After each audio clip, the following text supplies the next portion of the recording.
So I'm going to open this video up by talking about the signing news, because a few days ago, the Buffalo Sabres did indeed extend their first overall pick, a franchise-defining defenseman, and a guy who is one of the top defensemen in the entire league, Rasmus Dahlin. The contract is 8 years long, and it has an AAV of $11 million. Now, this is an extension that kicks in next season, so for now, Dahlin is still going to be making the same 6 point whatever it is that he was making earlier, 6 million flat, excuse me. He's got one more year making that amount of money. The $11 million extension starts out in 24-25 and carries him with no move protection until 2031-2032. Dahlin will be, 31 years old by the time this contract is over, 32, excuse me, so it's going to be interesting to see where he goes between now and that time.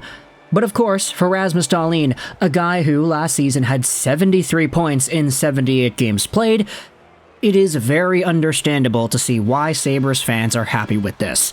Locking down your number one defenseman to a very long-term deal at a cap hit that you could debate is not that bad. Like, sure, $11 million is not the pinnacle of the crop when it comes to NHL contracts, but it is up there.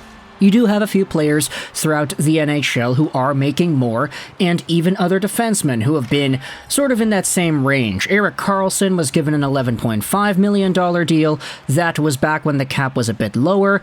Drew Doughty is also making $11 million a year. Rasmus Dahlin is entering that territory, and considering just how good he was ever since stepping into the NHL at 18 years old, how good he was supposed to be when he was ranked as a top prospect back in 2018, and how he's grown ever since going through those slog years in Buffalo where they weren't really improving and they were still getting first overall picks like Owen Power. Dahlin today is an astounding defender. And when it comes to the way he's able to move in the offensive zone, deceive seemingly everybody, even his own teammates sometimes, in terms of using his body language to fake one way before dropping a pass backdoor the opposite way, Rasmus Dahlin is so effortless in how he creates brilliant plays on the fly. There's a reason he had 70 points this previous year, and if things go right in Buffalo, Dahlin could get upwards of 80, 85, maybe even 90 points if he wanted to stretch it.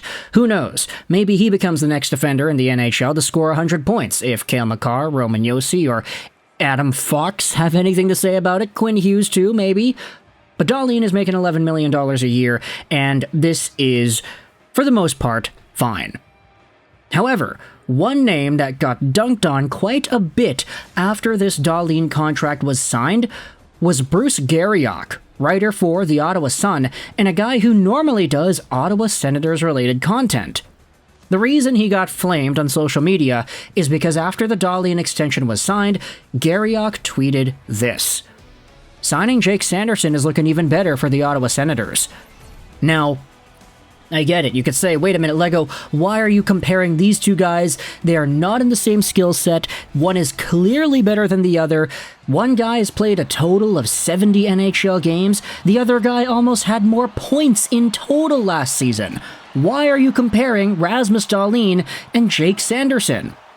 Well, when Garriock tweeted this out, it had a whole bunch of people in the replies saying, what are you even talking about? Like, Jake Sanderson is a first-year NHL rookie. He played 1 year, 32 points, 77 games. It's a great season. He's a good young player, 21 years old, and he was extended to an $8.05 million AAV extension that goes on till 2031-2032, the same length of time that the Dahlin contract extension goes for. But Sanderson has such a small sample size, and he is so unpolished compared to Dahlin, that why are you comparing these guys? Well, there is a reply at the top of Garriock's tweet.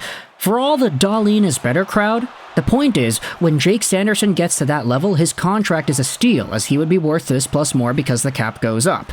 And then another reply says, yeah, but Dahlin got bridged before, so like, what's the point of making this comparison? And here's the thing I'll go out there and say. For Rasmus Dahlin, the way this contract is structured and the way the NHL is trending in the next few years, if Dahlin is a consistent 70-point guy and he grows in the ways that we feel he's probably capable of doing so, if the Buffalo Sabres get a little bit better around him, if he's able to capitalize on these Sabres getting better by contributing more points on the power play, more of his passes result in goals, he gets more assists, he gets more points, if he is able to get 100 points like Erik Karlsson did, then it's fine, because $11 million for a guy who is going to be 23 to 31 years old, or 32 years old, excuse me, if you're able to shell out $11 million in 2023 to 2032, that's okay, because Erik Karlsson was making 11.05 for doing lesser things in the Ottawa Senators system and the San Jose Sharks system. He had 100 points, yes, but that came after a very odd series of years for Carlsson, where we all thought that he was washed and he was overpaid and $11 million was being wasted on this guy because he wasn't producing as much as he had been in Ottawa. He revived his career, and now he's looking pretty alright. Now there's salary retained on Carlsson, and things are okay for Pittsburgh. For Dahlin, though, as long as the cap keeps on going up, and as long as he continues getting better, this contract is honestly fine. Now, how does this compare to Jake Sanderson? Well, I'm not going to go out there and say that Sanderson is going to be a 70-point defenseman in the NHL. I'm not going to say he's immediately going to be Rasmus Dahlin. But what I am going to say is that Sanderson displayed so well last season that if he eventually grows to a player that is capable of getting 50 to 60, 65 points in a season and has somewhat of an impact like Rasmus Dahlin is in terms of being able to carry the puck out of the zone, making the proper reads, and just doing things right, this contract at $8.05 million until 2032 could be seen as an absolute steal. I still think that long-term Rasmus Dahlin is going to have the more productive seasons than Sanderson. I think by the time these guys are both retired, Dahlin probably would have a few hundred more points than Sanderson. That's just kind of my gut feeling about how I feel Dahlin is going to progress as the years go on. I don't think Sanderson is going to have a 70-point year in the short-term future. It could happen soon, but not right away.